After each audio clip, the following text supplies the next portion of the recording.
Slight Let's delay. just go with it. Yeah. Okay. I kind of feel like, what's her name? Do we need to do this again? Do you want to take it from the top? We can. Agnes. I'm the Agnes of the group right now.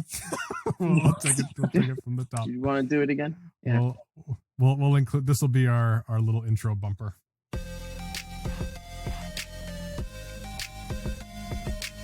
Welcome back to Nightcap Chat, the pop culture podcast. We talk all things comic books, video games, movies, TV shows, and more. Today, we are talking WandaVision Episode 6. I'm Blade O'Neill. I'm Ken Brown. Lance O'Neill.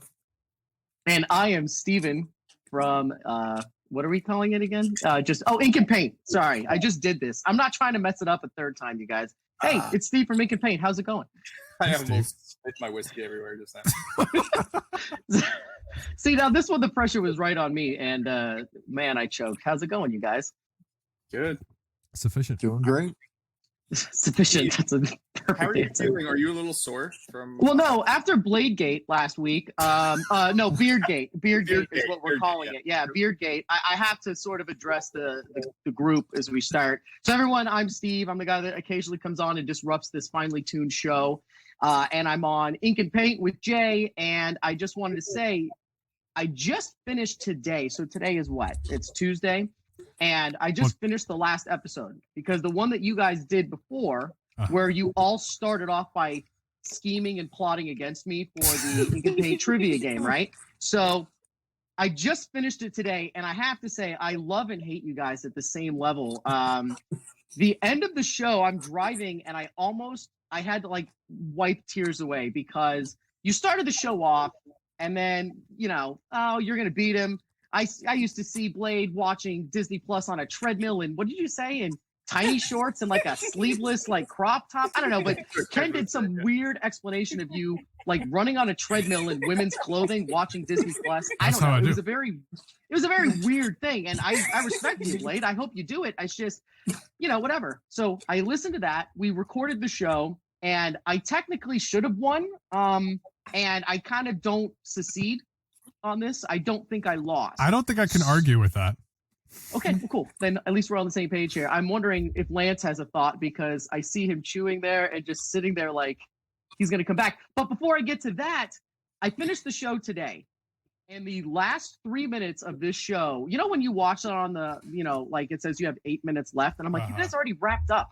What are you going to talk about for 5 more minutes? Like, I don't understand. And then I realized what it was. It was all about me. And you guys were scheming against me. And Ken was like, you need to study. And then the best part is, and this is what almost made me run my car off the road, is so quietly. And I love it when Lance steps in because it's kind of sporadic, when he steps in. But when he does, it's so well thought out. He gets close to the mic and he goes, all right, well, let's think about this. He's from Boston, so he probably hates stuff from New York. Okay, so that means, the aristocrats, he probably doesn't know about that. And you guys started listing off shows that took place in New York.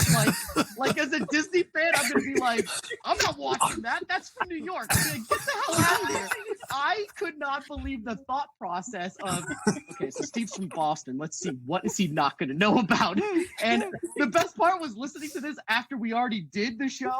It was just way funnier than if I had listened to it beforehand. So anyway, it made me laugh absolutely out loud, teaming up and giving Blade tips on what to study for. And it turns out we were all so wrong. Yeah. It wasn't about shows or content. It was what date did Disney Plus launch? What was the first theatrical release? And blah, blah, blah. And I just love the idea of, all right, so Steve's from Boston. He hates crap from New York. Let's figure that out. It's one of the greatest things I've ever heard in podcast history. So nicely done, you guys. That was absolutely a gem. It was worth me losing it just so I could hear that setup of I hate things from New York, so I wouldn't watch the aristocrats. And who knew it wasn't a New York or Boston thing. It was a New Zealand thing in the end. So we were wrong. New Zealand thing apparently. He's from Boston. Okay, so he hates things from New Zealand and Australia probably. Yeah. Oh my God, it was freaking fantastic. But if you didn't see, I did lose by 1 point, and that 1 point was a 3-point post-game extra credit shootout goal that we both were just randomly shooting off countries, and you just happened to nail it at the end on the dumbest one of all time. Because why didn't I think of New Zealand? But other than that, It was really fun. Jay and Sky ran it really well. Blade, that was a lot of fun, especially the part where I was topless before the show started. I'm glad that didn't air. Mm-hmm. Well, and we'll have to go for the trilogy now. What? I know you lost, but sometimes, when Vegas, they're like, hey, this person's gonna win, and then at the end of the game something happens, and then all of a sudden you didn't get the points. They go for the extra point for no reason, or the fight isn't. You thought that the other fighter should have won, but it is actually the other guy. Sometimes Vegas says something, and it just has to happen. Yeah, it's all about the sequel. I can already see it's already about the fun. By the way, this is going to be a bizarre episode because every time I see Lance talk, I have to mute my line. I'm like, he's going to say something smart ass right now, and it's going to be hilarious. I just have to plan. So I see him get close to his mic, and I'm like, here it comes. What's he going to say? Besides that, I hate New York stuff and the aristocrats. Still blew my mind. The way that you said the aristocrats. Go back, everybody, and listen to the last episode, the last 5 minutes. The way you go, okay, so he hates New York. That means the aristocrats. That's going to be one. I was like, did that even take place in New York? I don't remember. We have no idea. I don't know. Even you don't know. You just named the show in a city. I love it. That makes it even better. How dumb is this? No, I think I watched it the other day. And the accents, I think I was like, I think that's New York. Because, I have a baby now, so all I watch is Disney shows. Right. Yeah. That makes sense. Well, anyway, He great said show. in his cat ears. And then one last thing. I do have to say that at the end of each show now, I am so mad that there's not another episode queued up. That's how up to date I am with your guys' show is I don't have a backlog anymore. Your guys' breakdown of these shows is so effing good. So, we just rewatched the last episode before I came up here, and I just repeated all the crap that you guys said, like I knew it. And I'm like, no. I just learned all of this from them. And my daughter's like, oh. So she's Googling who Mephisto is. And I'm like, yeah, and it could be this. So your guys' show is so spot on right now. I love it. You guys are nailing it. All of you. With your different nonsense is fantastic. Ken, every time you voice up with something, I'm like, oh God, this is going to be some obscure crap. And then when you say it, and then Blade and Ken are like, it could be that. And then I don't know what's going on. So your guys' show has been fantastic, and I know why your numbers are growing because you're doing fantastic work. So keep it up, guys. This is a lot of fun. Thank you. Yeah, appreciate that. Cheers that to that. A lot. Cilantro, as they say, because St. Patty's Day is coming up. That's right. What? We should have saved. What? Cilantro? What? No. Yeah. Cilantro. The next month is time. I can't wait till we should have saved. We should have saved Steve for the St. Patty's Day episode. That's not too late. Dude, I want some cilantro now. This sounds good. Cilantro. No one has ever said, I'm craving cilantro. What does that even mean, Ken? Oh, man, You never crave cilantro, Steve? No, I have never craved cilantro, but I love that someone has. Cilantro ruins meals for me. Cilantro ruins meals? Have you cooked with cilantro, Lance? Yeah, dude, every time I'm eating something, I'm like, what does that taste? I'm like, oh, there's cilantro in this. Great. There's a big leaf that I just ate that is overpoweringly like cilantro, and that's what it is. Oh man, I love cilantro. I don't know what it does. I kind of stumbled onto cilantro a couple of years ago with cooking, and now I can't cook without it. It's absurd. Lance, what does cilantro taste like to you? Soap. Okay, I knew he was going to say that. So, from what I understand, there is something in your DNA where it makes cilantro taste like soap to you. So, every once in a while, you come across a person where it makes cilantro taste like soap. Wow. It's just gross. What movie am I thinking of? It tastes like a bar of Dove to you? It just ruins the meal. Yeah, it just tastes like all I can taste is that. And I love I love oregano, basil, you name it. I pretty much love it. Wow. It's like cilantro is the one thing I'm like, this is gross.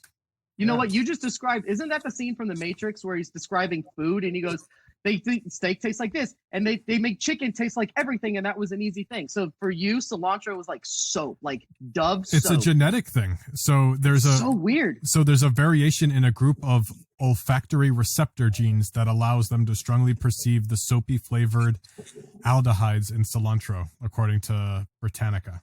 So like Lance has this variation in his genes. I just have a great palate, I guess. That's not what we said. I just can't believe you just said that. I have a great palate. This is why people subscribe to this. Not because of your breakdown of WandaVision, but because Lance just said he has a great palate for cilantro. Yep, and it tastes like soap. Oh, dude, my daughter's handing me a stick of cilantro right now. Hey, ask your daughter what her favorite job is, by the way. Yeah, girl, what's your favorite job? Wait, my mouth is full of cilantro now. See, we chew on this like it's celery. Third. It was the best thing I've heard in like a year was when you asked her what her favorite job was, and she goes, "Am I supposed to say the comic book job?" And Blade was like, "Dude, I gave you a softball answer, man. You're supposed to tee that up." She's still not sure. We must work her way too hard at the comics through this job. I don't even work that hard. She said and didn't get fired. Yeah, put that on her annual review when bonus time comes around. I guess part of the thing is she needs to get hired to be fired first. Yeah. So I've been fired so many times. It doesn't count because I've never been hired. What? That's fair. Yeah, my That's wife fair. fires her about like once a month, right? Well, You do realize you'd be fired for this, Kayla. She goes, I'm not working. This is a family business. I just help. I don't work. I'm done. Volunteer I work. move on. I help not work. I gotta remember that. So, if there's nothing else to kind of keep us off the rails here, we had another great episode of WandaVision, episode 6, the long-awaited Halloween episode. Right, we saw that in the trailers.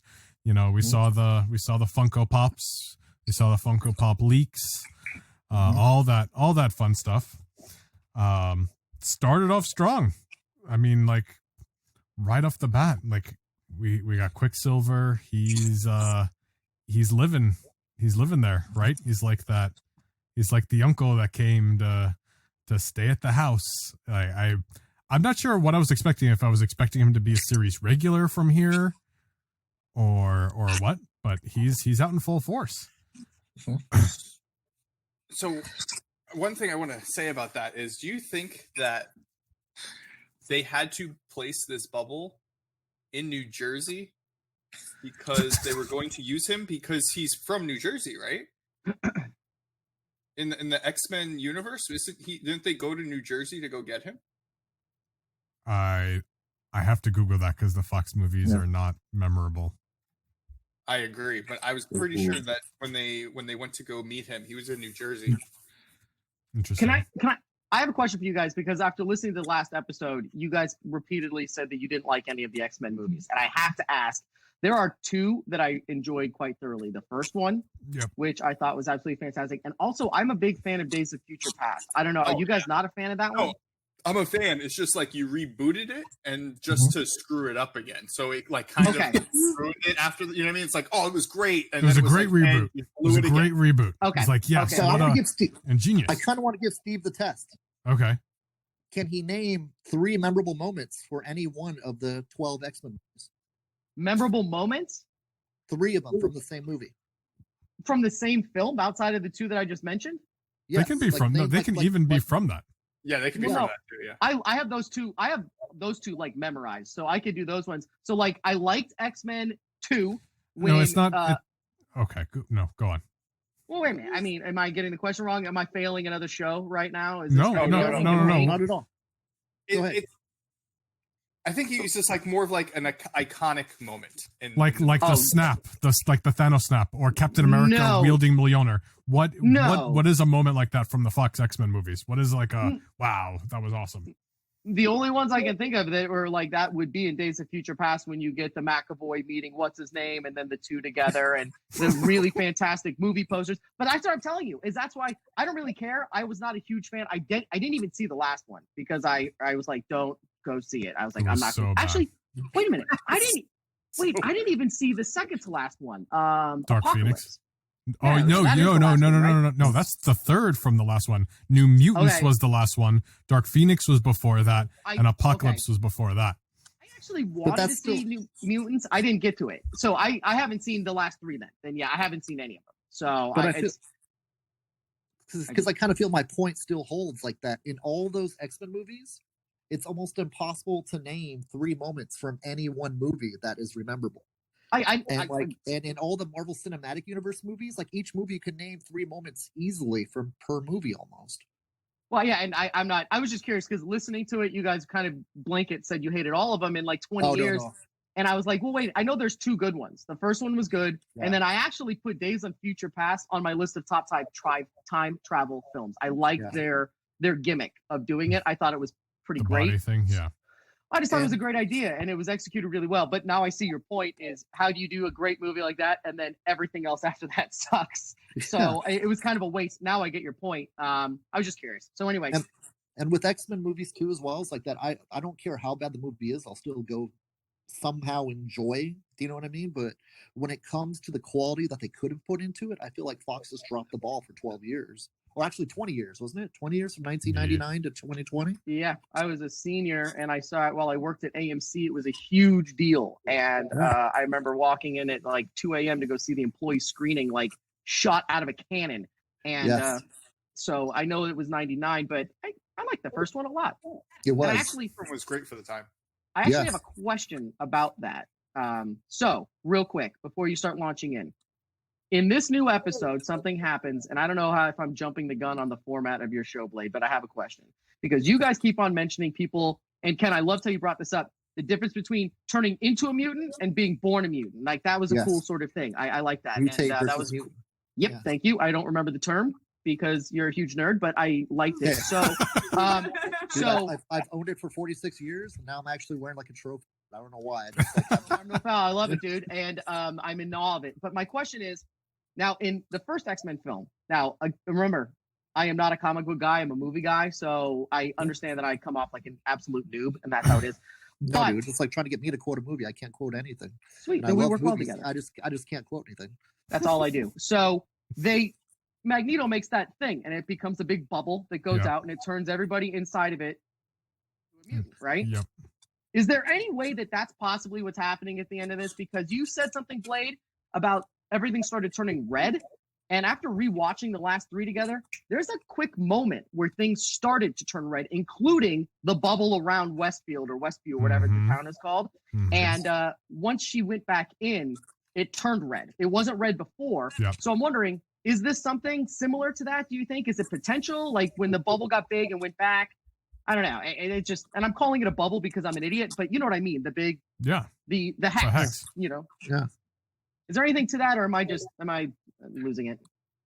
I mean, it could be possible because I said too, like there's echoes happening in this TV show, which blows me away, are echoing the Fox X-Men films. And for as much as we actually disrespected the Fox X-Men films in that episode, and still to this day of like that they could have been better, I kind of feel Disney writers are pulling something out of there to kind of either give it a redemption of the fact of like, hey guys, you're in a better place now, symbolically, or they're really actually trying to pay homage to what happened before them. Yeah, and I think that was partially my point when I was trying to predict what was going to happen at the end here, was perhaps this bubble might be a catalyst for like a reverse House of M thing, because we saw that once Monica went in and out of the hex, might be a catalyst for Monica's powers, or her photon powers, whether she's a mutant, mutator, or whatever, remains to be seen. But yeah, I think that's right on.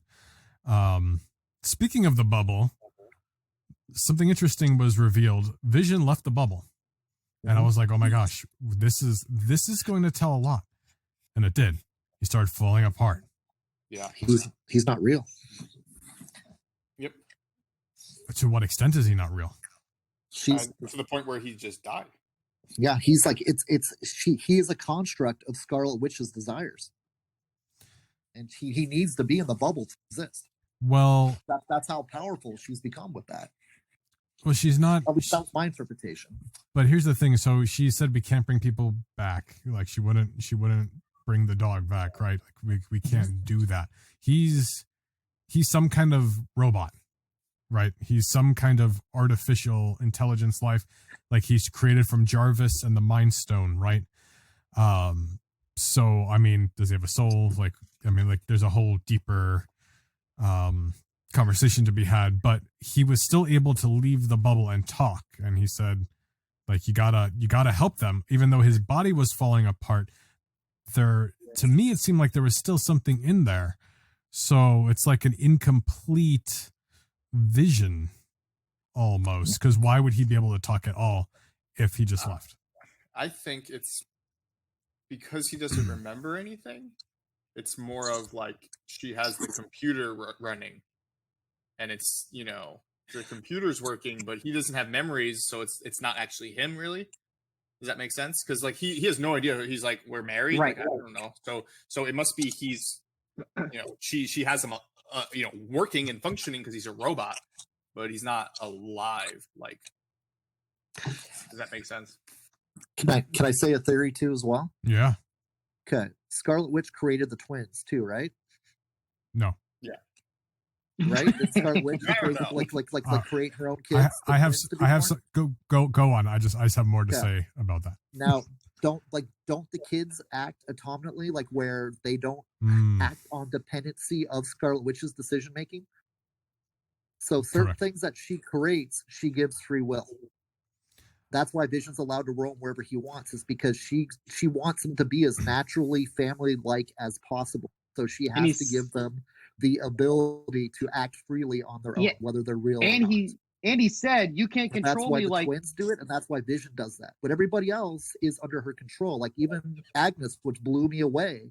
When Vision touched Agnes, he saw even she was under her mind control. And that kind of blew me away too, because I thought Agnes was one of the people that was able to act autonomously on her own because of the neighbor thing conversation. So that whole conversation with the neighbors the other day, like even Scarlet Witch was controlling that practically too as well. Are we supposed to be led to understand based off that moment when Vision talked to her in the car? Or was that just a big ruse to play along to kind of keep the whole the illusion that Scarlet Witch is putting in this town? Because that was a pretty big reveal to me, to even see Agnes is under the influence of Scarlet Witch, and it's painful to be under this influence that Scarlet Witch has him under. By the way, that conversation between the two of them in the car was my favorite moment of the entire episode. It gave me the chills, and just fantastic. It was really good, and she's fantastic. I like her a lot. I'm not going to say that I'm like the crystal ball guy here, but I will tell you, just as a side note, you remember that moment where Kat Dennings goes, you know, oh, I'm calling it the hex because it's hexagonal shape, and then they start saying it later, and she goes, you call it the hex? Just so we're clear, I started the show off by calling it the bubble, and you guys have all called it the bubble now. So I may have just done that. You put a hex on it, Steve. You did. Yeah, you're welcome. But no, I'm floored by Agnes's character, because it's obviously secret in its design. Like you guys have talked about, she's the only character that only has a first name, and then you guys have linked her into the other potential people that she is, and I'm just riveted by anytime she's on screen. And when they were in that car, and you saw a bit of that on the trailers, but man, it was way more intense this time, and it led to something big.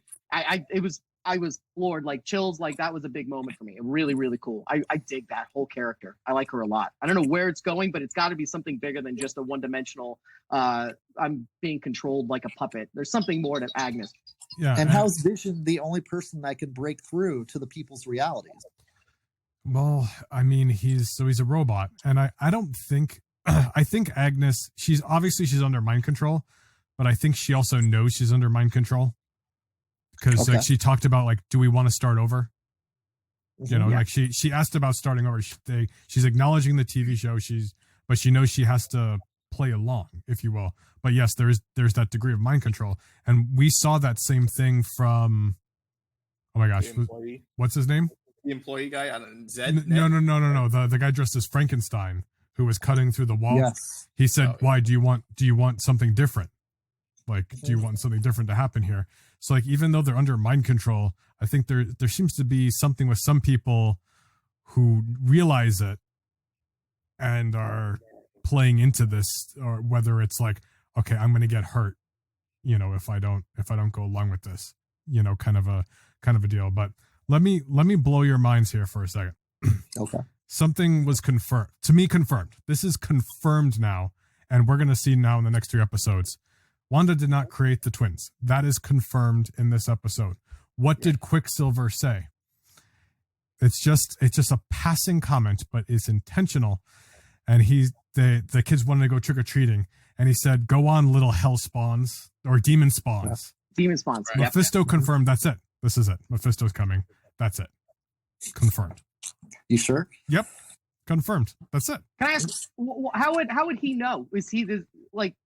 Oh, that's another. All right, I'm gonna blow all the things I prepared right now for this episode. Do you like this? Did I just like softball it up like when you asked what his daughter's favorite job was? Did I just like slow talk it here to we you? go. You Because ready? now you're like cranking up. This dude. is You're the grand slam in you the even bottom took of a the knife. drink and like stretched out. Like, hold on, wait, everybody, do it. There's a few things going on with Pietro.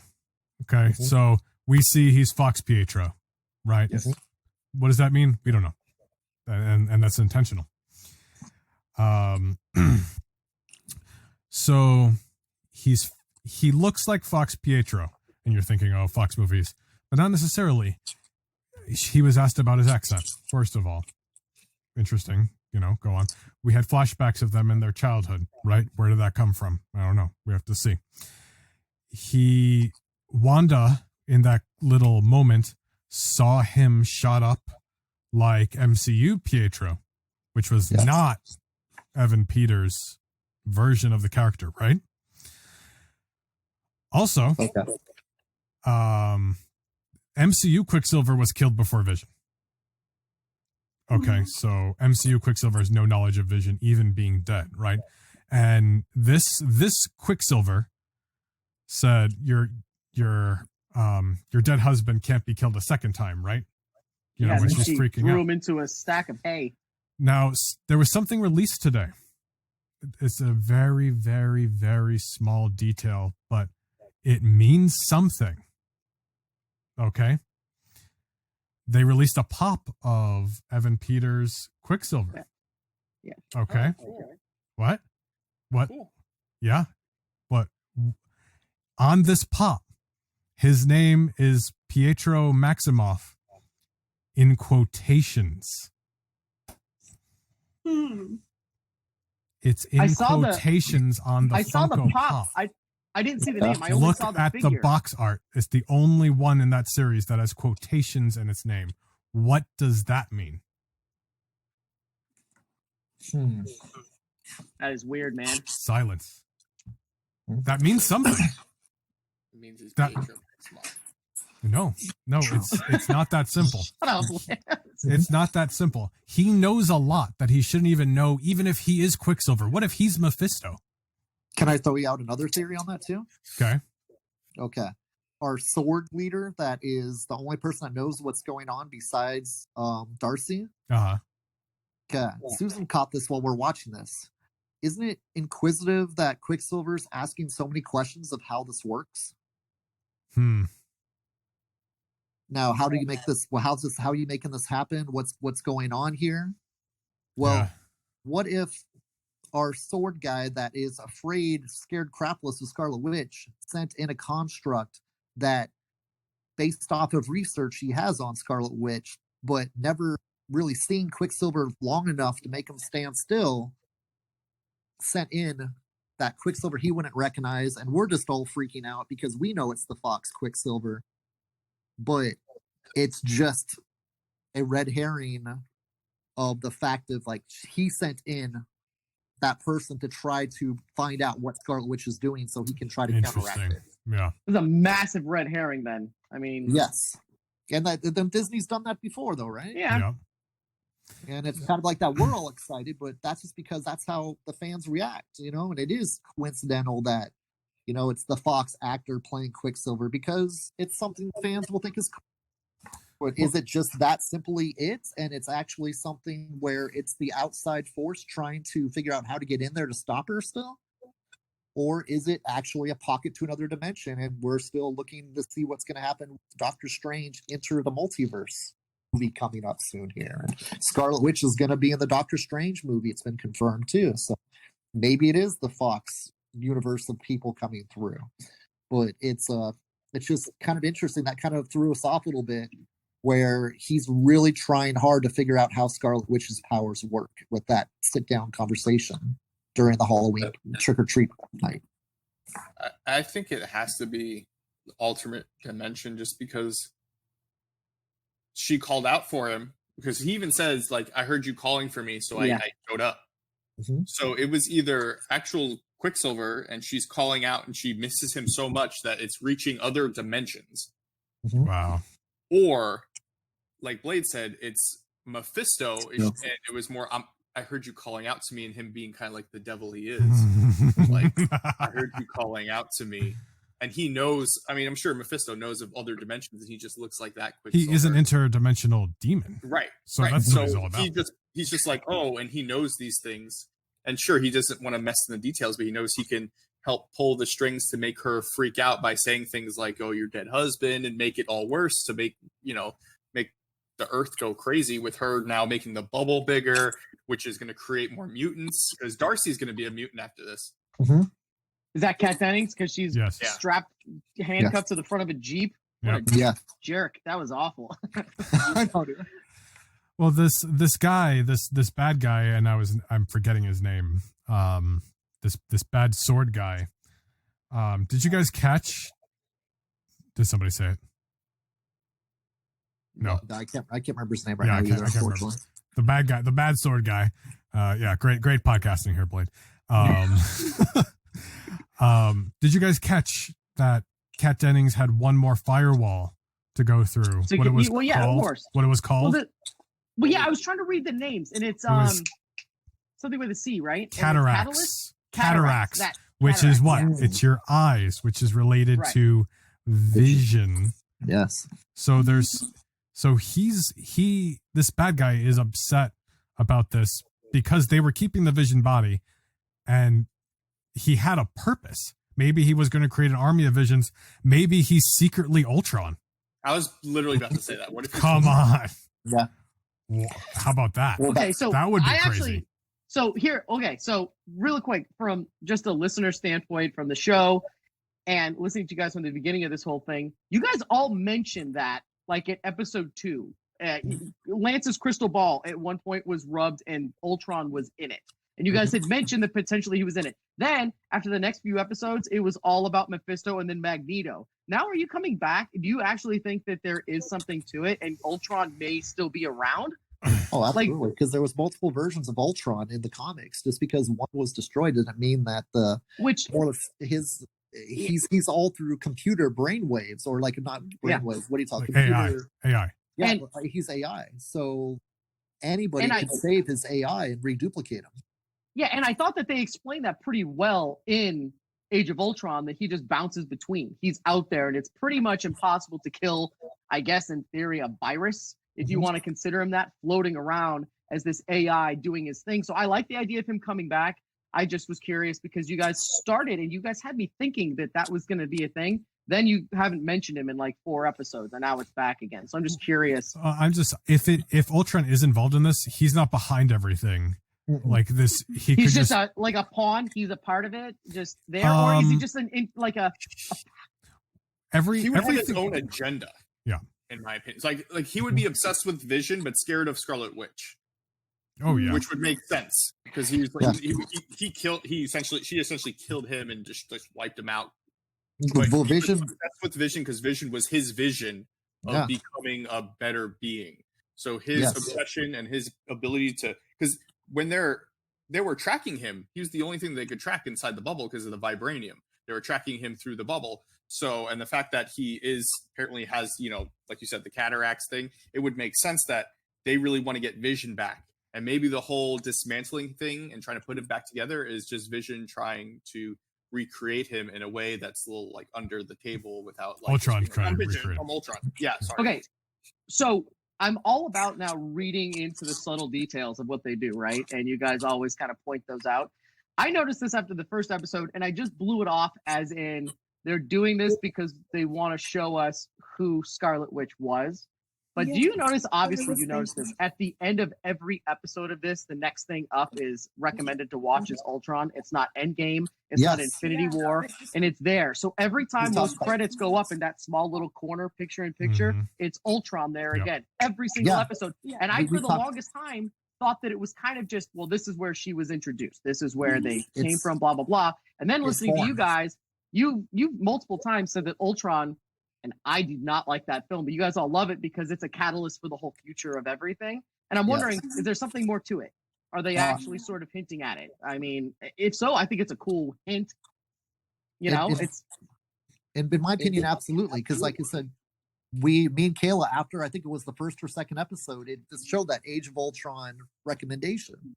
And so we started watching Age of Ultron after WandaVision. I'm going, oh my gosh, dude, so many little butterfly effects. I hate saying that phrase in there.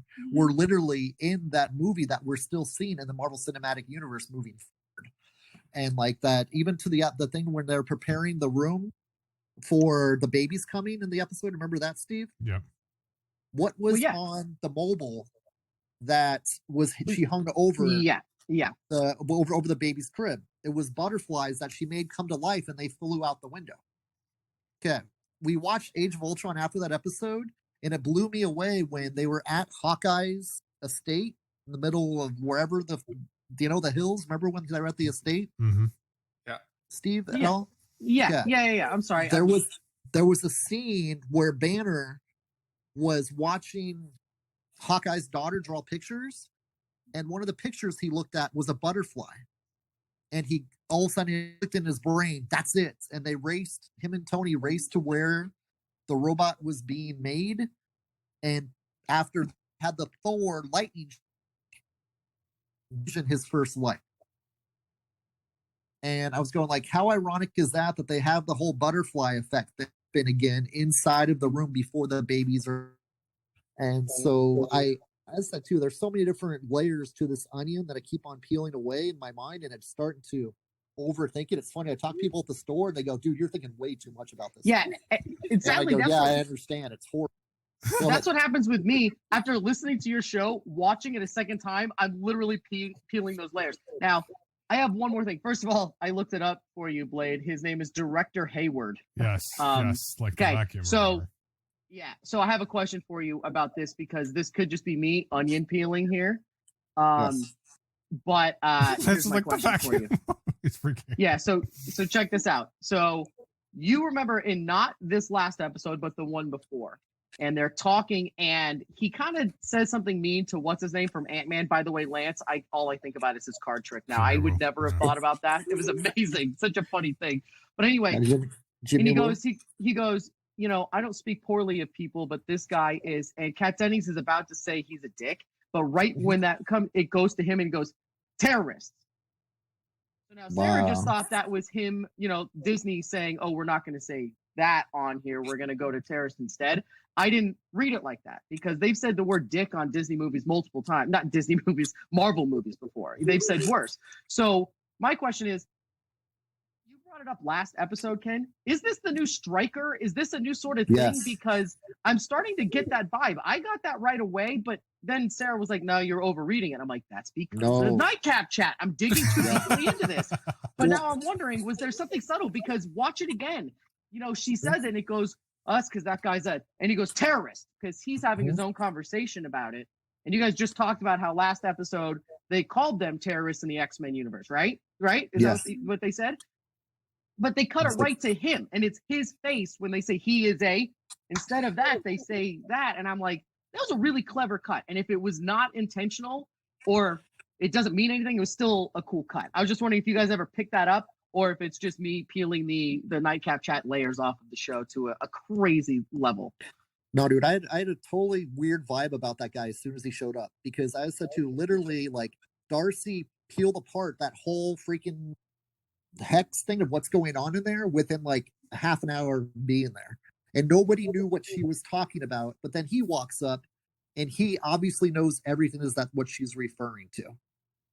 Did you catch that, Steve, too? Yeah, and that's my point. Is I'm focused on him like pinpoint now. Yes. Like this guy, I feel is going to be a bigger part of this. And he's the bad guy of this whole crew, I think. Yeah, and if that's the case, 'Cause he's I Ultron. love it because Stryker always freaked me out. He Yes. always freaked me out. When he was played by what's his name in Brian X-Men Cox. 2, Brian Cox, who's one of my all-time favorites, you know, and especially in that role. Oh my, he was creepy and scary, and you never want to let your guard down. And this Yes. guy is scary too. So I Mhm. love the idea of him being a bigger part. And then when you guys said that, I was like, oh, I hope this is kind of a thing. Now, it doesn't say anywhere. We're not getting a hint that his name is like Stryker. It's not going to be like the end of Batman What's his name where again? it's You said oh, your middle name is Robin? Oh, Hayward. you should use that. Hayward. Yeah, his name is Hayward. But they haven't done anything that sticky yet, but we're still Yeah. 3 episodes from the end. And I mean, I don't know. It could be that weird. I don't know. Could that be a recasting of him? Because now all I'm thinking about is who this guy is, because he's kind of intense and he's obviously not a good guy. To say it is straightforward and there's multiple realities at play here. Just because it was Stryker inside of the Fox X-Men movie, in the Fox universe, Stryker was a militant guy. In the Marvel Comics universe, he was a pastor or sermonary, you know, someone that gave sermons about mutants and then started a movement. So Was his name there's- Stryker in all of them? Yes. Okay. But at the same time, though, if it is another reality, to not say that it's someone that had a similar occurrence happen to them. And all it takes is an occurrence to create a movement, correct? Mm-hmm. Okay, now Hayward may have been in the area where Scarlet Witch wasn't there as in Civil War. There was something where Scarlet Witch blew up a building or something like that, if I remember correctly. Yeah. Okay. If Hayward's loved one or someone close to him died at that incident, he's going to have that same hate that Stryker did for mutants inside of any universe. And so it may be a different person, but same circumstance that gets him to not trust the miracle that Scarlet Witch is, because he blames her and that he doesn't want more of her to show up, because then the world of humanity is at risk, which is also, once again, as you said earlier, Blade, of like leading to the possibility of mutants is a scary thing for people no matter where they are. And to your point with the Stryker thing, just to kind of help with this theory, if he is Stryker or the Stryker character, if you're infiltrating SWORD, you're not going to use your real name. Good point. Absolutely not. Yeah. Not And an, that's why I not an said there's agency like three. SWORD. There's Yeah. 3 episodes left, and they could absolutely at the end they could blow it open, and they could be like, "This is not Hayward. Hayward died in a car crash in 1989 or whatever." You know, it could be any of Or those. he could have been blipped, and he just took his place during the blip. Yes. And just to So wait a minute. So if he was blipped and he took a spot, he'd be one of those people that Blade was talking about that was sadly in an airplane over the Mid-Atlantic that just dropped out. Yes. Oof. Oh, I hate that thought, by the way. I hate it It's so terrifying. much. It's terrifying. It is. I really don't like it. And just to clarify my Ultron theory, if for whatever reason he is Ultron, I'm not saying that Ultron is the bad guy behind this. What I'm saying is that the WandaVision is a catalyst for many things, Ultron Right, I get that. included. Because we're sitting here, we're laying the groundwork for Phase 4 and beyond. Infinity War wrapped up lots of things. Like, there's not many plot points to jump off of. Like, this could very well set in motion lots of things, and we know it is just because of how closely it's tied to Doctor Strange and the Multiverse of Madness. Obviously, it's going to greatly affect Spider-Man 3. We just don't know what else is going to happen. Is this also just as simple as, okay, Wanda's going to get through all this. She's going to be part of the Brotherhood of Mutants from now on. She had her time as an Avenger. Now she's going to be in the X-Men movies, which would be really cool. Can I give you a little hunch on that based off you saying that too? Something Please. that came across my mind this week. Okay, they're in Westview right now, right? Mm-hmm. Yes. The WV we always thought was like WandaVision, Sure. right? Okay, the view is obviously something Vision gives you views, right? Yeah. Well, West, if you go back to Westview, what if she's becoming the Wicked Witch of West? Because she's making the transition from being a hero into the villain based off of that theory. I didn't think that's where you were going with that, but okay. Wow. Wow. I could Is dig that, that. is that too deep of a thought? No on way. that? No, way. I just thought you were gonna say a West Coast Avenger, that she was gonna go have her own team and they were gonna like shove her off to California where Because everyone loves Jill. she's gone through this transition of being bad, good. Now she's going back to being West. You know, the Wicked Witch of the West again. Because we're doing this like movie symbolism thing here. I think Yes. is kind of what he's getting at. And one other thing too that I kind of had a little bit of epiphany about, if it is this multiverse we're looking at here coming, okay, Scarlet Witch can make a multiverse, right? And if things can be pulled through based off of her thoughts, right, of like Quicksilver showing up, if it is in fact that of just her manifesting abilities to open up other realities to bring them through, who's to say that people aren't trying to manipulate her from the other side of the wall?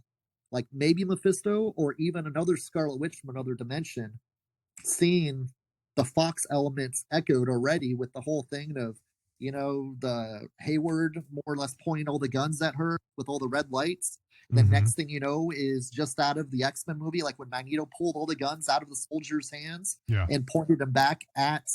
I love that. Yeah. The antagonist in the X-Men movie, Scarlet Witch did the exact same thing, but used the soldiers to point the guns rather than Magneto taking the guns and pointing them out. And if there is that, once again, after, you know, Quicksilver showing up and then the whole thing of Scarlet Witch telling Hayward, stand back because you really don't want me to get this any worse than it already is. And if there's a Scarlet Witch on the other side of the wall peeking in, the Fox X-Men universe, once again, I hate I'm beating a dead horse here, I feel like at times, was maybe in their own eyes, mutants failed in their reality. And then they're looking at this other reality with the Scarlet Witch who has been a villain and then redeemed as a hero and is now looked at in this universe as someone that was an Avenger. And Avengers and superheroes are revered in this reality, and mutants may have another opportunity to come through and have a second chance at heroism rather than being repressed and hated like they are in the universe. I'll tell you, as a movie guy, not a comic book guy that gets all of that, I really hope that that's not what happens. Okay. I was wondering about that. As just a movie fan in all of these ones, I hope that there's not, if there's doubles of everybody, I find as just a movie guy, that gets kind of dumb. And that's just my point of view. And I understand that is a novice point of view in a world of comic book films, but just as the moviegoer, I hope that that's not what it is. What I do kind of love that you guys mention every single episode is the fact that, and in every episode of this show, they do bring it down and there's always one or multiple lines that explains that she's not in control 100%. Something about it is going on. And in this one, they said, how did he start it? And she goes, how did you start it? She goes, I don't know. And that's where I love the idea of what you guys have said literally since not a pilot episode, but the pilot episode that you guys did about this show of Mephisto or someone else being in control. Because I love the idea of someone else manipulating behind the scenes that you could segue into the MCU that's going to be a bad guy and through this and yada yada. I hope it's that. That's just my little 2 cents. I don't want a second version of her, as good looking and fun she is to watch. God, I think she is fantastic. Everyone in my family, my wife has been her biggest fan since day one. Yeah. Like she's like, nope, that's my favorite Avenger. She is the best. I just think she's great, and I like watching her because she's so fun. But I just hope there's not two of them. No, for sure. I think that every time something happens that she's not under control of, there's always something that happens right before it that leads to it. Like what? Like mentioning her brother, all of a sudden he shows up, right? Oh yeah. Vision says, I keep going outside and I don't see any children. And then the next episode, it's Halloween. There's children everywhere. And he goes, where are you hiding all of those kids? Where are you hiding them? I love that line. So it's kind of crazy that every episode there's something said and then it's kind of like fixed or something else happens. So question is, what happened this episode that was said that's going to be in the next episode that is going to be fixed? Address it. Shit. Well, Lance, I hate that you just said that because now that's all I'm thinking about is that there's an Easter egg in every single episode. I kind of wish you didn't say that thing you just said. Yeah, there's more or less I said too. There's the bird seed that's leading into your next episode, each other episode before. And what happened? One thing, remember the first episode with the beehive guy? You know what Mhm. happened to him? Yeah, all of a sudden you saw the whole thing. No. You have But where is he great. now? Where is he? Oh, where he's jump roping underneath the city. Because Rambeau got powers. Is this guy going to be some type Oh of? my God! villain Wait, with Lance, Hydra? I didn't even think about that. Okay, so She you saw the same thing in this she one. All the rewound- circus people, right? Are you just talking about in general people that go through and Get then powers. specifically redo the bee it. guy, because he rose up and she said no. She rewound No, everything. rewound Where did it. he go? Where do you Because go? We don't know. they pulled out a He rope. should- right? And he never like came back out. Like they never said that. Like, oh, he's back out. She shot him out. Like, where'd he go? Is he in the sewer? Yeah. Is he Well, going to be Swamp Thing or something? Like, what happened to him? help because he's stuck down there? I don't know. That's a He must be stretch. one of the I don't know, people on the maybe it's edge not a of stretch. the But- town who's like stuck in a loop and not really doing Why anything. did Dude, I never even thought about that guy. You're right. What happens to him? Yes, he's still I don't stuck know. inside of the reality. Unnamed masked guy. Yeah, I don't know. And then now, well, there's all these circus freaks at the edge of the circle. Yeah. By the way, I love that transition. I thought it was so pretty. Watching all of those, the towers, the light towers go womp and then turn into like a circus tent tower lights and all that stuff. And then a helicopter turning into a hot air balloon. And all of that was so cool looking. And that car dealership, when it went by from modern cars to the older cars, what an awesome cinematic, like just event. I love that. It was really, really pretty to look at. And I think everybody listening needs to be mentally prepared for something, because of what I said before, that Quicksilver called Billy and Tommy demon spawns, right? And in my perusing of the internet and the Facebooks and Instagrams, I see all these people excited, like, oh yes, Wiccan and Speed, I can't wait, like they're gonna be great, after this. Like, they're not getting out of this. We might get them down the road, but on the last episode, they're going to disappear or be sucked back into hell or back into the reality or whatever. We are not getting Wiccan and Speed right out of this. We might get them later, but do not expect them to make this out. And Quicksilver calling them demon spawn, to me, 100% confirms that. 100%. Oh yeah, I think them dying or disappearing or whatever you want to call it is what's going to just set her off the edge, and that's going to be the end. To me, that's going to be the end of like the last episode. Is either they figure out how to get her out of the bubble or whatever the case is, and they die or they're no longer existing, and then boom, then Doctor Strange, multitude of multiverse of madness and all that fun stuff. Okay. I hear so many theories thrown at me. It's like that. It's starting to become one of those things. Like, I just can't wait for the reveal. Yeah. And, Yeah, something agreed. that I don't know if we've talked about it on here, if I talked about Thor, but something. Have I brought up the fact that how everything in Scarlet Witch's life has been a nightmare up to this point? Yes. And this is her first moment of like peace has been in this world, and even that's turning into a nightmare now too. And now, Doctor Strange, one of his major villains is Nightmare. Yep. Right. And Scarlet Witch is playing out her dreams right now, correct? Mm-hmm. Is it that too deep of an onion thing to believe that Nightmare is actually the antagonist of the whole thing? No, I said that in the first episode was Nightmare instead of Mephisto. It would be Nightmare just because every episode's ending like a horror, like Yes. like It's the like a first one was nightmare. as bad because like the guy was choking, like, and then he just took it out and everything was fine. But every episode at some point took a really sour turn, and you were like, "Uh-oh, she's gonna lose it," and then it just kind of settled itself, and then the episode ended. And something else. Oh, go ahead, dude. My bad. And I was also more thinking, thoughts. like, as you're saying, for the Wanda thing, like I just said, every time she says something, then it's fixed the next episode. But in the Age of Ultron movie, also, and I know we already talked about this, but I still want to mention it. Every time she put a nightmare, she messed with somebody's mind in the Avengers movie, whether it was Thor, Captain America, Black Widow, every single Iron Man, all those nightmares or something to make them freak out. All those things actually came true. Like none of those were Yes. just like, oh, I scared them. It was Ragnarok. It was Avengers Endgame. And for Captain America and Black Widow, it was, hey, it wasn't those things. It was, hey, you're both going to die. It was Captain America going back into the past to see Peggy. And then for Black Widow, it was the Black Widow movie that we're going to get in a couple months because she, again, also is going to die. So all the things that Wanda's made them see were things that were actually going to happen that we just don't know of yet. Yes. So just as an idiot Googling all of the people that you're talking about, I assume that you experts have heard the rumors about Nightmare, because if you Google it, it is endless. And this is the first time I've heard about it. Apparently, it was a big story in 2018. You want me to read to you what it says right here? So apparently, Boss Logic, who I don't know, do you guys know who he is? He's a writer Yeah, he's and a an comic animator. artist. Yeah. Okay.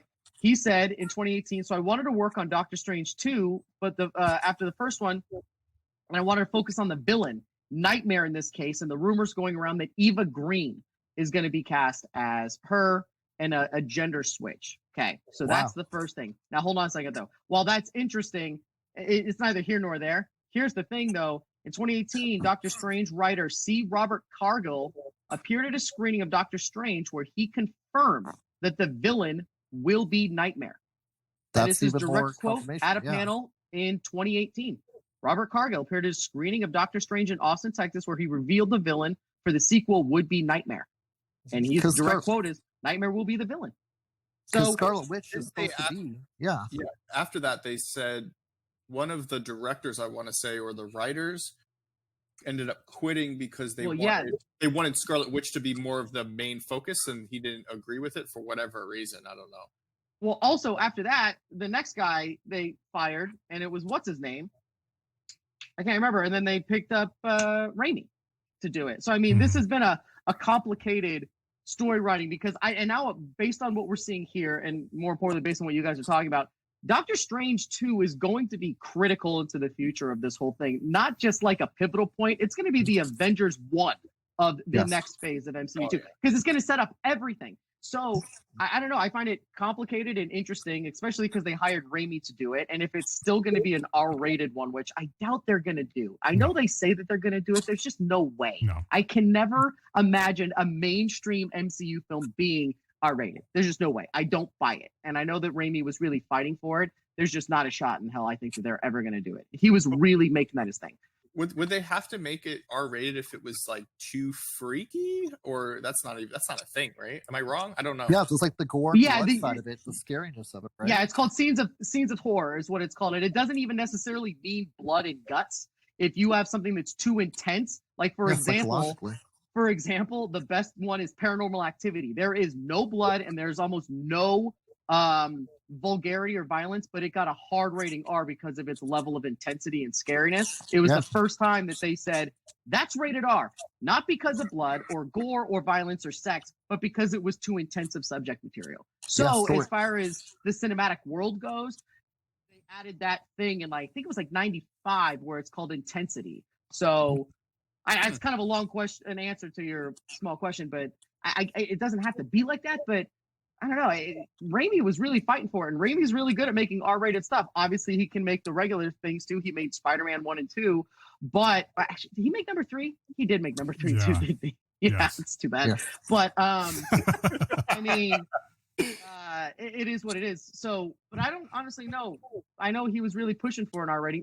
This is off the topic, but the point is, apparently, your Nightmare is it's the top Google thing. Yeah, it makes a lot of sense, because I said too, it's like I didn't even know about the whole female aspect of Nightmare, because that even makes more sense. Because Scarlet Witch's antagonist, why not be another female antagonist for Scarlet Witch, her rival? Because Scarlet Witch has never really had a true rival inside of Marvel Comics. She's always been manipulated, but to have like an actual rival, something that they could be developing for her as a character. And also, Eva Green is fantastic. I really like her. And also, Disney is clearly taking that route with gender reversal to make it sort of palatable for that thing. But also, I don't really care because I like Eva Green. My question then is, if this is a rumored thing, and if this guy confirmed it, it means nothing if a guy confirmed it unless it's real, right? You have to take it with a grain of salt. Does that change your opinion on Mephisto?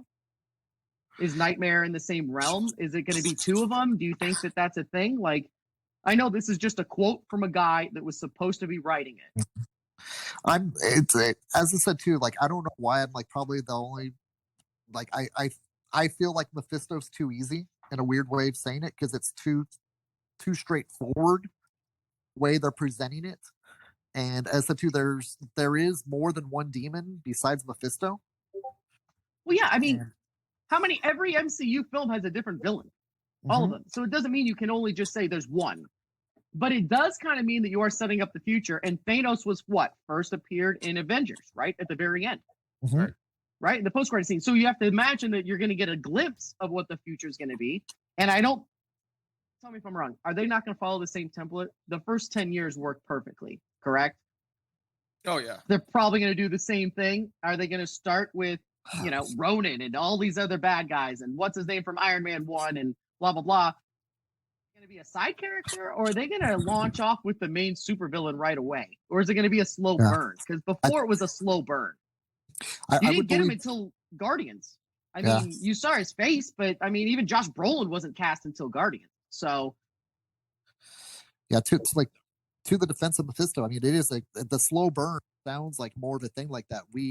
Mephisto's going to come. I can see that based off of what everything's seeing too, in a way. But why do the big reveal of Mephisto this quickly? Is Mephisto a supervillain like Thanos level? I would say like he's on the same level, if not better than Thanos, right? Blade, in a weird way of saying it. I mean, Lance's face disagreed. He seems more kind of a Loki-ish one. I don't know. I mean, but in what terms? What does any of that mean? What Mephisto just is literally because Mephisto could manipulate Thanos, but Thanos couldn't manipulate Mephisto. Sure, but that's not the kind of villain he is. But Mephisto is a really important character. Like Ghost Rider is contingent upon him. So you can't make Nightmare Mephisto, right? No, I don't think Nightmare is Mephisto. Yeah, I think Nightmare's on a whole, like a lower level. I'm okay with whatever they do, as long as we still get both. Yes, because that's the truth. Like, Nightmare could be the road to Mephisto. Yeah, that's kind of what I mean. Nightmare could be a pawn of Mephisto. Kind of like how Loki was a pawn of Thanos. That's exactly what I was asking is, you have all of these other villains that it's going to be a slow burn up to the super villain, which is going to be in 8 years. If it's like that, it's Nightmare who's the pawn of Mephisto. Mephisto is the bigger bad of these. Like, and you need him. And we're coming off of Endgame, right? And I think I said this in the last episode. One of the big things we missed from the adaptation of the Infinity Gauntlet story was Mephisto being Thanos' right-hand man. And also the whole thing with death. So, I don't know. I need Mephisto. I don't care if it's now. Yes. But we better get it eventually. Oh, you'll get him eventually for sure. Yeah. Have you guys read or heard any rumors of casting? Because we had heard that Evan Peters was going to show up. Yes. We had read this before. Even someone said they saw him walking into Pinewood Studios one time, which is obviously neither here nor there. They said the same thing about John Krasinski. Now, that's not done yet. He could still show up as Mr. Fantastic. You know what I mean? But, I mean, have you guys heard of any other casting people that could be showing up? Because I haven't. At this point, it's the only other thing that's, I think, up in the air still is there's an interview that Elizabeth Olsen saying like there's a cameo that they're surprised they kept a secret. Wow. It's Luke Skywalker again. A Luke Skywalker level cameo. Yeah, it's him and Grogu. It's probably Luke Skywalker again because she pulls the multiverse, so he shows up with Grogu and they stop Scarlet Witch. So that's probably what's Disney happen. Plus has got it all put together, man. They know what they're doing. Guys. Oh. Turns him into dust. Oh. Shut up. No one's gonna snap Grogu. Get out of here, Lance. Grogu would stop the snap. Hold his little Yoda hand out. Well, you got to assume there's a cameo. And Lance, you said it last episode that the next one is what? 2 weeks after this ends is when Winter Soldier. So you have to assume that one of them is going to show up, right? They're going to have to. It's going to be a perfect segue to keep watching. Yeah. Just wait 2 weeks and then it's going to keep watching. After the credits. Yeah, right. I think one of them's going to show like how do if they're still doing their thing right now at the same time. How does one of them not be like, hey, like there's something going on over here. Let's go check it out. Yeah. You know.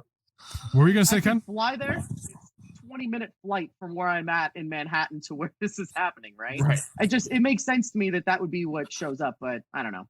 Or they could just be like, oh, it's New Jersey, whatever. Exactly. Well, most people do That's think what I that. would say. So What did you say, Ken?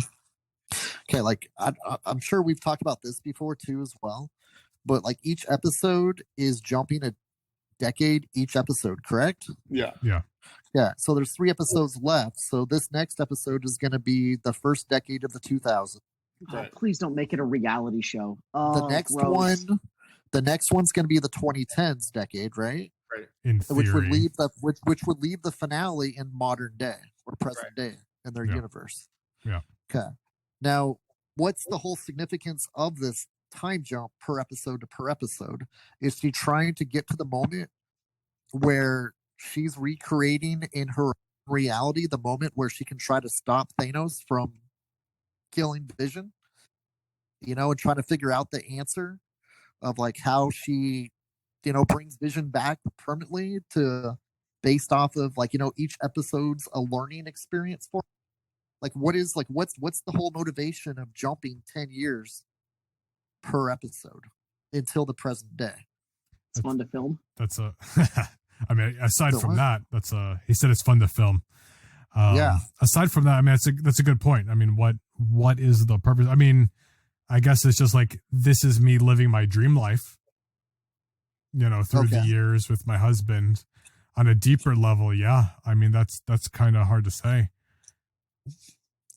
Because I feel like that's a big constituent thing to how this whole thing's going to end is like she's purposely, you know, trying to get to the present at a much faster rate, but using time to get to that point of like whatever point she's trying to get to. She's trying to get something with her with her genres changing every episode.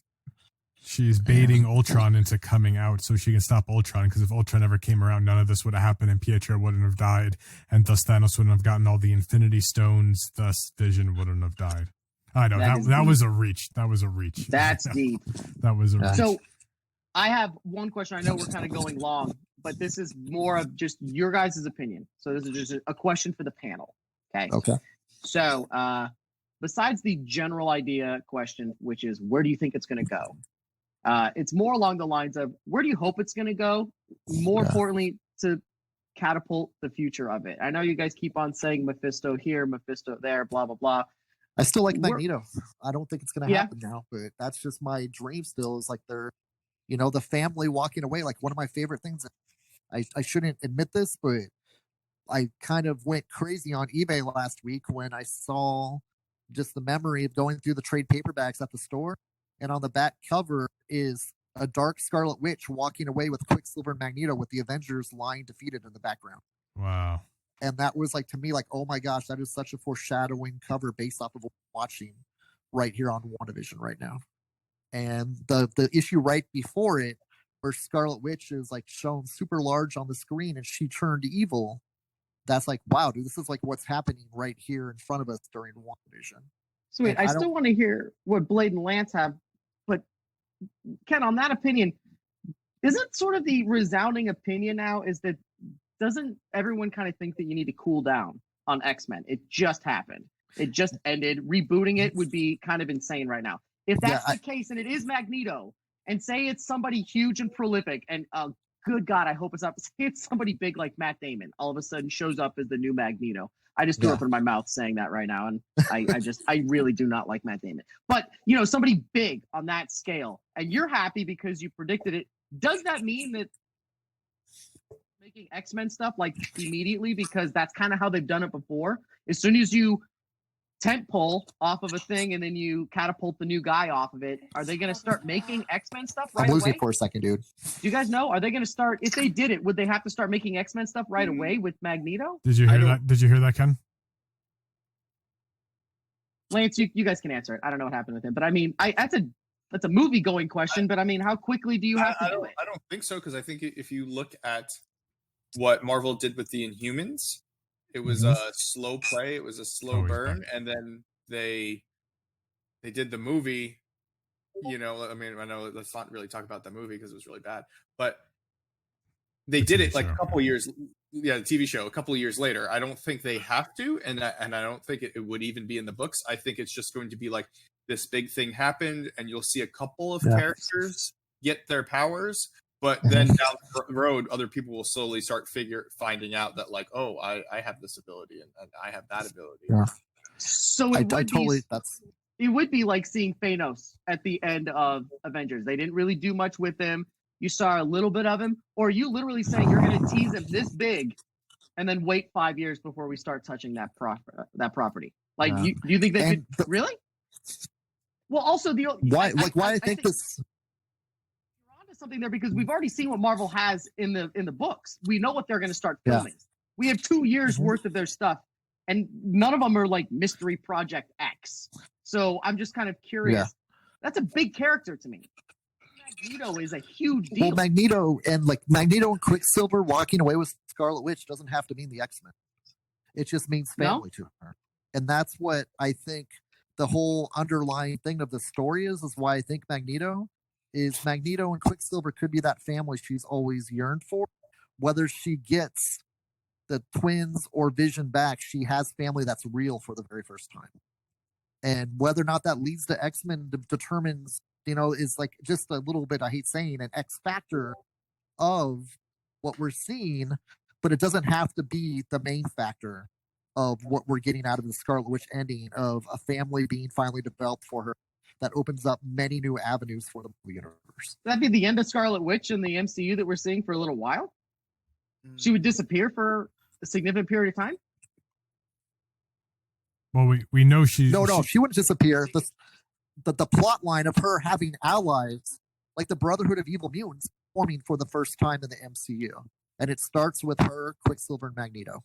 Whether that means other mutants start to show up over time, may not be the same way they did the X-Men movie in the Fox universe, but her first family has returned in a weird way of saying it. And I know this is like going to be almost contradict what I literally just said, but now that I'm like, processing everything in my mind, we know we are going to be getting another Deadpool movie. Yes. So that could just be like how they do the mutant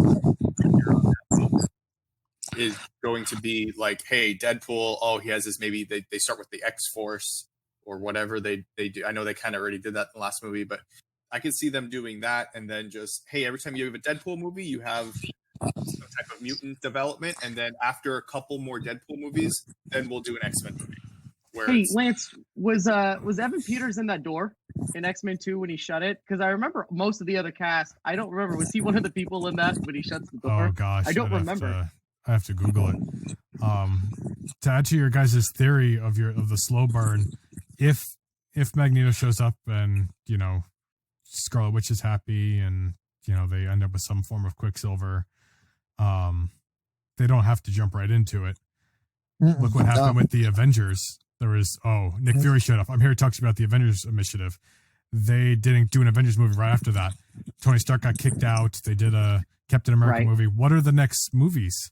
We know Captain Marvel 2 is coming out, and there were rumors of Rogue. Like what if they go and recruit Rogue or Mystique at the end, or both?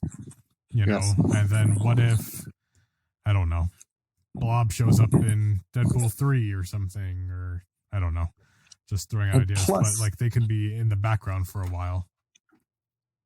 Absolutely. Plus, Ryan Reynolds staying Deadpool means that there's no recast of Deadpool at all either. So if there's no recast of Quicksilver and the possibility of Magneto coming through as Michael Fassbender, I don't know if it will be Fassbender or not. I mean, that would be awesome in my opinion. Yeah, me too. But it's kind of giving those little bird seeds like, well, why isn't Deadpool recast? It's a different reality. Do you know what I mean? Is the Deadpool the first person that could break through the fourth wall that we've already seen, obviously? It's like it's the multiverse of realities happening there again. And who's to say who's gonna stay and who's gonna go? And it's interesting. Like there's options for them to bring characters over that still want to be part of the MCU, and they're almost given like a hey, dude, you know what? The door's open if you guys want to be part of what story we're building here. Dude, I would hope that they keep Fassbender. I loved him. I freaking loved him. He's fantastic. Yes. Yeah, he was good. I hope it's someone new because I want new X-Men. I can everything. see that too. Yeah.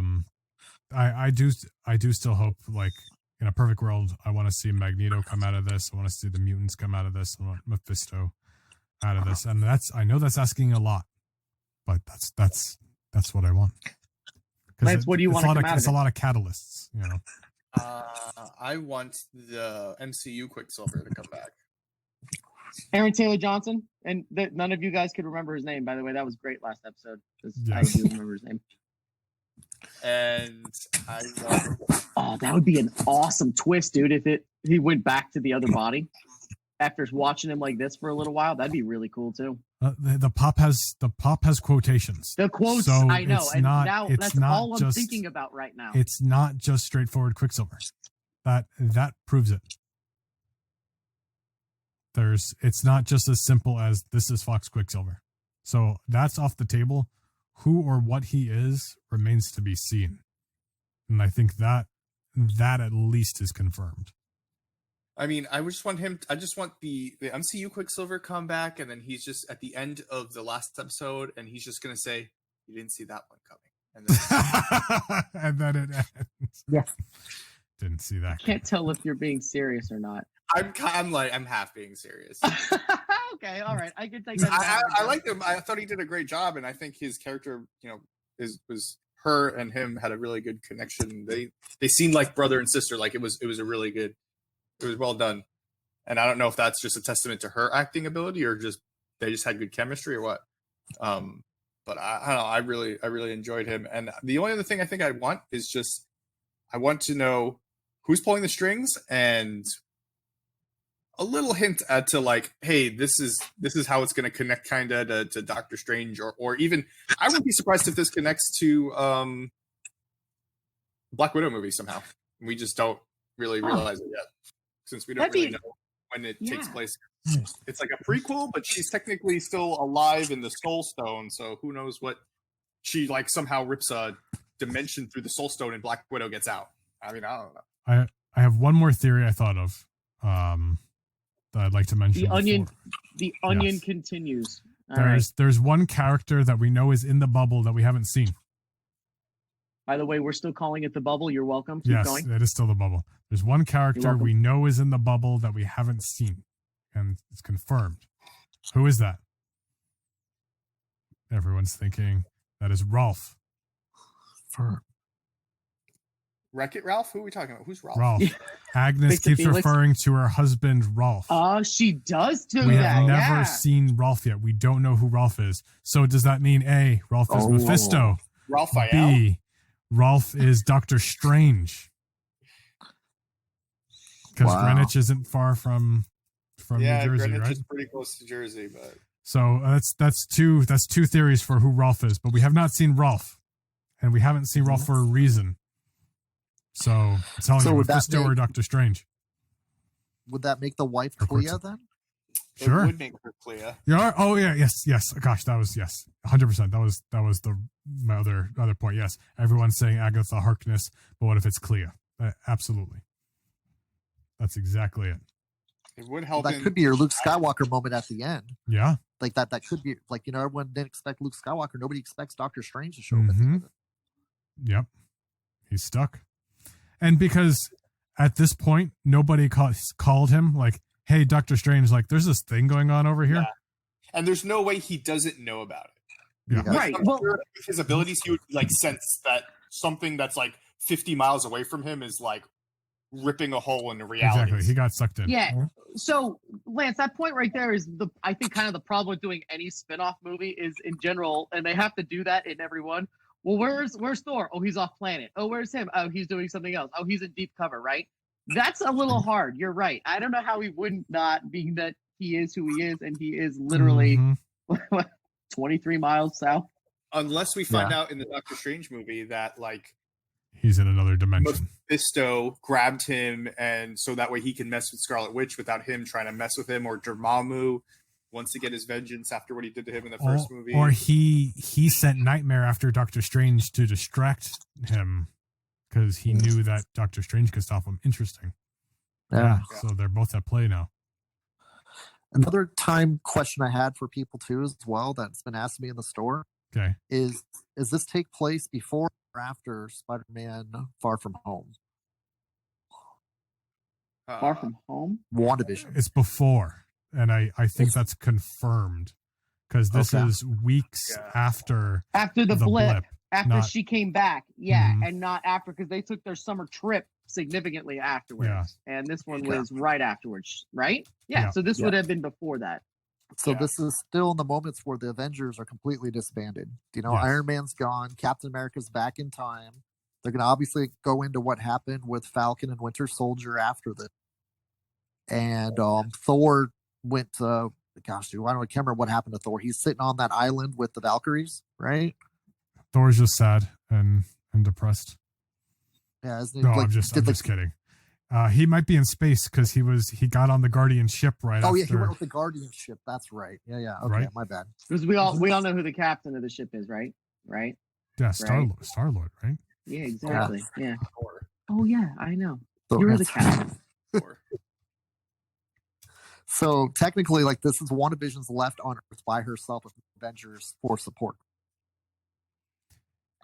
Yeah, and I just Correct.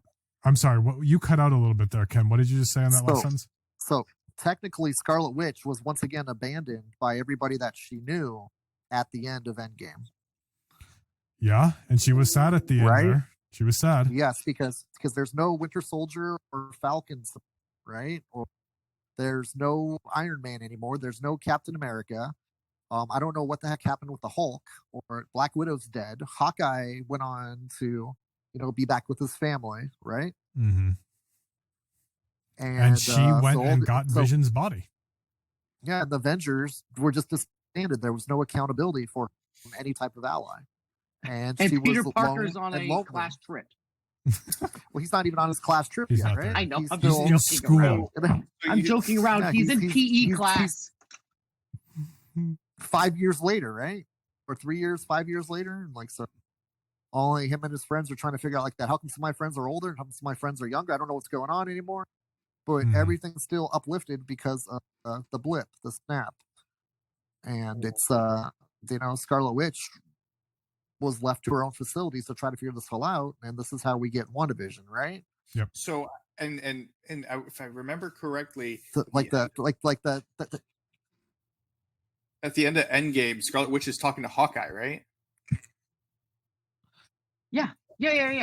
Right, like they Okay. pan over When they're and- by the And what they're did by the Hawkeye lake, do? right?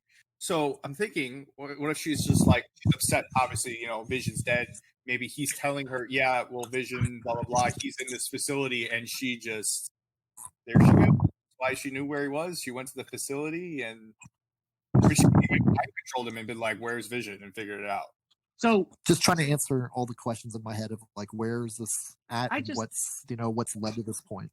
well, Lance, I just have one. Are we going to see Kang in this one? Because you kind of mentioned in the last episode that maybe he would be the one that shows up. And being that we already know who's cast for him and that he is going to be an Ant-Man as the one, would this be one of those things where he could potentially show up at the end? It wouldn't be such a surprise as like, oh my God, what's his name is in it? We already know who he is. Would that be kind of a cool thing? Would you like that or no bueno? I wouldn't mind him being in it. Like the guy that they're meeting right now, that they're driving to go and meet. So Blade, after the I episode, would- I'm like, who is it? Who is it? Is this somebody big? And you were like, dude, how many people can they cram into the show? What if it's him? He's a guy that knows Yeah. what do they call? He's a science of something. I Aerospace don't know. Well, that would Engineer, I answer. And that's kind of Kang's bag, right? Isn't he? No. Right? Nope. I mean, No. Cool. it's All right. time travel. Well, yeah, but what I read about him, he's not a time travel So but researcher. that's what's happening right here. We're Is it? inside this whole TV show. We're dealing with time. Well, if you think about there too, Steve, as well, like maybe you're on someone with Kang too, exactly, because technically this whole episode by episode is their time shots, their snapshots at different points in time. Is that once again another clue illusion you're talking about then? Like where, hey, this is maybe just alluding to Kane coming because Kane messes with time. I also just know that he's a big villain, and they already cast him. And I like this would be. I kind of feel like again, it's just a movie guy. If you're going to throw in somebody, he'd be kind of a no-brainer to show, and you'd have to know who he is. You know, people would be like, "Oh yeah, that's the guy from." I more expect him to show up in the Loki show. That okay, or just that because that's. But it could be a Kang from this time. Because I think the thing is, we're thinking of Kang from like 400, 500 years in the future, who's going to come back and try conquering all these different timelines. It could be like a Kang in our timeline who's not Kang yet, but he's an aerospace engineer who is maybe hasn't figured out how to do time travel yet. I think that's verbatim what I mean. Yeah, that's exactly. The Kang, the character, starts off as a regular guy who's smart, and he's an aerospace engineer, right? Because I was looking it up, right? Isn't that what he does? And then he kind of stumbles on all this stuff, and then he obviously does the other stuff. But isn't that kind of potentially what they could be setting up? He could show up as the guy over the hill. They're going to go meet their guy over the ridge. It could be, what's his name from the HBO show that I stopped watching? I forget what it's called. Lovecraft, who's, you know, the new guy that's playing Kang. Yeah. You know, wouldn't that be like a good intro for him in the series? I thought it was going to, before you mentioned this, I thought it was, they were referring to maybe Falcon just because he has his wings and maybe he would know something about aerospace engineering and he's in the next series. But then like, let's be honest, like what is Falcon going to do in this situation? Like he's just some dude with wings. Like, give me a break. Like he's not stopping Scarlet Witch, you know? Right. You're not wrong. Well, that's all I have. I don't have any more theories to peel off and more questions for you. You blew up all of my questions. Yeah, no. Is there anything else anyone wanted to touch on before we wrap up? All touched out.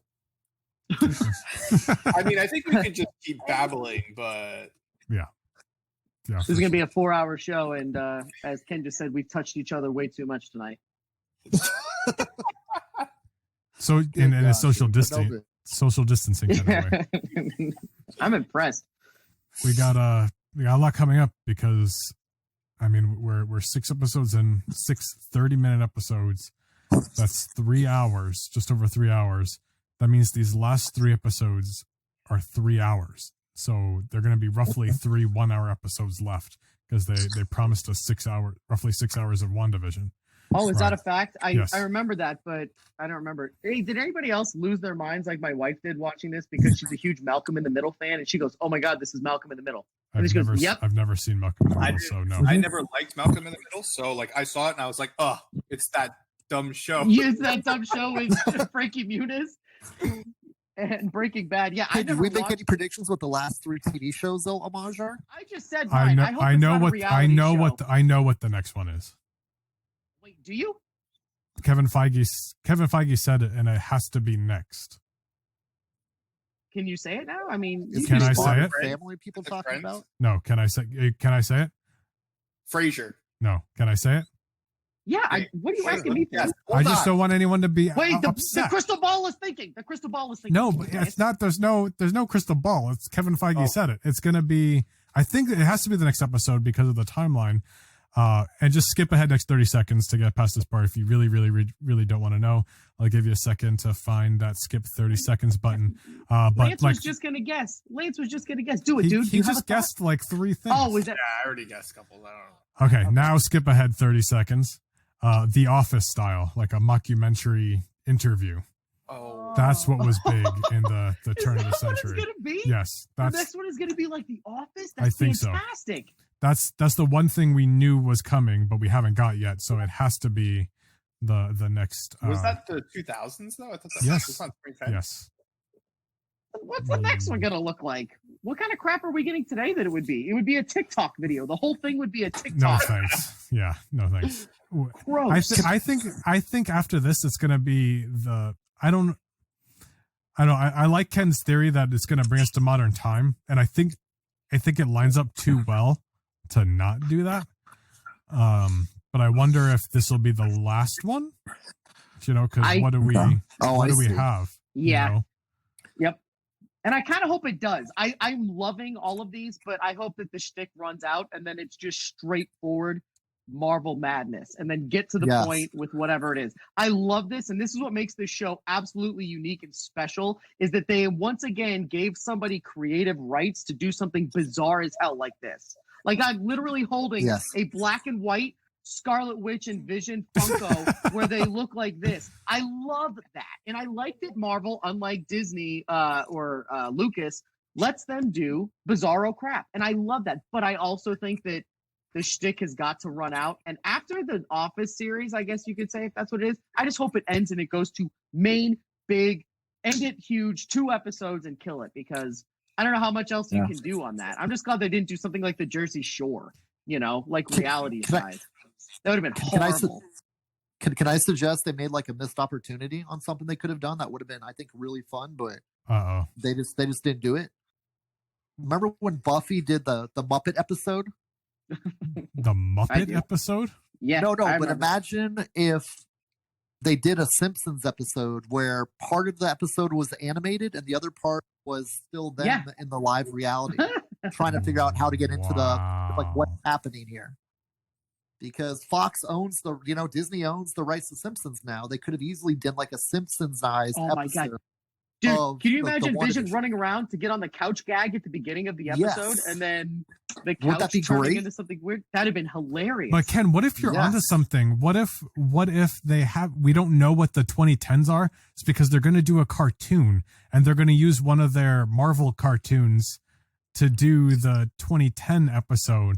Like the reality is going to be like real, but every time they cut back to the Hex or Westview, it's a cartoon. It's a cartoon. That would be awesome. And that would be a great way to hide a cameo. Yes. Absolutely. Because you don't have to have somebody there. You just need to make the cartoon and be like, hey, I need you to say these lines via And what did the last episode show us? That they're not afraid to mix mediums, because their commercial was a quintessential 90s claymation horrible commercial. About yogurt. That was so 90s. That was it was giving me nightmares, like I was watching this thing in the 90s or something. What was that, by the way, before we wrap this up? Magic? No, Magic. So magic yogurt. It was like somebody's magic. That's all it was. It was like, get your yogurt. Magic. So what are we being told here? So we had the toaster, which was by Stark Industries, and it had a face, so I thought it was like Stark and Ultron. The second thing was Strucker, the Strucker watch. The third thing was Hydra Soak. Right? The fourth thing was the place that blew up. Right? It's called it's okay. Yep, and then this is called Yo Magic, and it just says new Yo Magic Strawberry. I mean, that's what it is. Yo Magic. Yep. So I've got nothing. And suppose, like, in the commercial, didn't the kid still die on the island? Yes. Yeah, he turned into a skeleton. It could be like a Doctor Strange reference. Yeah, and so this kid's on an island, and no matter how hard you try stopping it, the kid's still going to die. Yeah, so is that like foreshadowing the twins aren't going to survive, obviously? Well, that's pretty dark. Just because they couldn't open up a yogurt can. Or no matter how much magic you use, like it won't help, you know, like you can't stop Vision death. and Quicksilver and, you know, Iron Man. I don't know. More would be revealed, I guess, right? Yes. I thought these were going to be a little more straightforward, but yes. We're running a little long, but I think that's all the time we have for now, so we're gonna call it there. I can't imagine what these 1 hour episodes are going to do to Nightcap Chat going forward, especially when we're in the last 3. But just thank you all for listening. We appreciate your support. If you enjoy Nightcap Chat, tell your friends about it. Post it on social media. If you have a chance, leave those 5-star reviews on iTunes platforms, especially like iTunes. Ken? And dude, thanks you guys for listening to all my crazy ramblings tonight of things I'm trying to figure out in this WandaVision show. I mean, each episode is just a blast to talk about with you guys. You can find us on drawnacomics.com, on Facebook, Instagram, and of course in downtown Glendale, Arizona. And Lance is eating ice cream, so he just... I cannot. This is so hard on video, just watching him eat ice cream. And he's wearing headphones with little cat It's my ears on wife's top of it's, it. it's my wife. It's okay? his wife's Oh, headphones. sure, yeah, I need- that's right. Yeah, it's my wife's headphones. My yeah. headset's right here. I just couldn't get it to work on her computer. She has a brand new computer. Mm. Anyway, you can catch me on Nightcap Chat without the ears. I said Nightcap Chat. I mean on Twitch. Yeah. I know. I was like, My we know you can brain catch is- you on Nightcap Listen, Chat. I'm on like 3 hours sleep. You can catch me on Twitch at Tales of Lance and Twitter and Instagram at Tales of Lance. And I am Steve, and I won't be derailing the show for quite some time. But thank you for letting me come on. If you want to do anything, I guess just on Facebook, follow Ink and Paint and Sidekicks Toys and Collectibles. And if you are on Instagram, my appraisal company that appeals to nobody, but I like to have fun with movie references, is Yawkey Way Appraisals. And that's it. That's we'll have a link to that in the podcast description of this episode. But thank you all so much for listening. We're at Nightcap Chat on Facebook and Twitter, and Nightcap_chat on Instagram. Follow us for more updates, and Steve comments because he always comments on there, and I do. He will probably comment back. But thank you all for thank you all for listening. We love you. Be safe. Eat your vitamins. Don't believe everything you hear. And we'll see you all next week. Have a good week.